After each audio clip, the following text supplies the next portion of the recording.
Acts chapter 22. Brothers and fathers, listen now to my defense.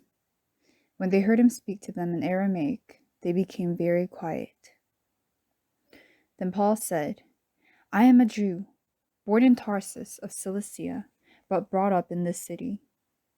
Under Gamaliel, I was thoroughly trained in the law of our fathers, and was just as zealous for God as any of you are today. I persecuted the followers of this way to their death, arresting both men and women and throwing them into prison, as also the high priest and all the council can testify. I even obtained letters from them to their brothers in Damascus, and went there to bring these people as prisoners to Jerusalem to be punished. About noon, as I came near Damascus, suddenly a bright light from heaven flashed around me. I fell to the ground and heard a voice say to me, Saul, Saul, why do you persecute me? Who are you, Lord? I asked. I am Jesus of Nazareth, whom you are persecuting, he replied. My companions saw the light, but they did not understand the voice of him who was speaking to me. What shall I do, Lord? I asked.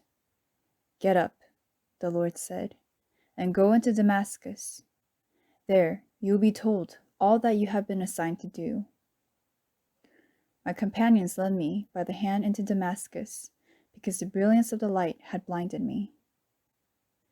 A man named Ananias came to see me. He was a devout observer of the law and highly respected by all the Jews living there.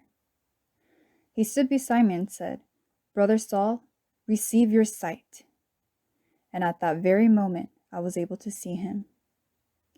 Then he said, The God of our fathers has chosen you to know his will and to see the righteous one and to hear words from his mouth. You will be his witness to all men of what you have seen and heard. And now what are you waiting for?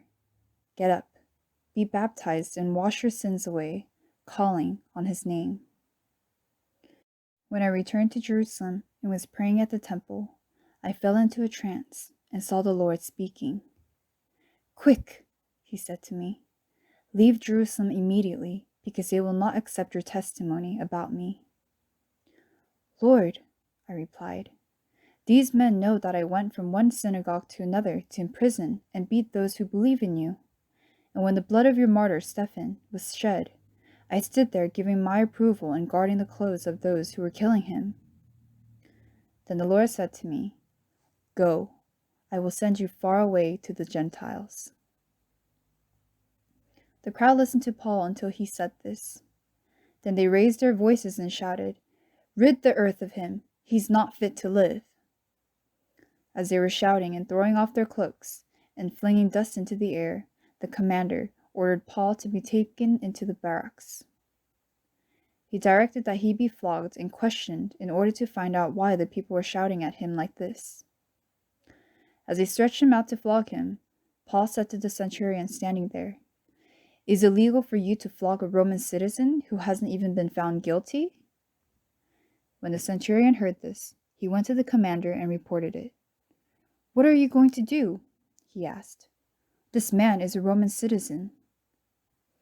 The commander went to Paul and asked, Tell me, are you a Roman citizen? Yes, I am, he answered. Then the commander said, I had to pay a big price for my citizenship. But I was born a citizen, Paul replied. Those who were about to question him withdrew immediately. The commander himself was alarmed when he realized that he had put Paul, a Roman citizen, in chains. The next day, since the commander wanted to find out exactly why Paul was being accused by the Jews, he released him and ordered the chief priests and all the Sanhedrin to assemble. Then he brought Paul and had him stand before them.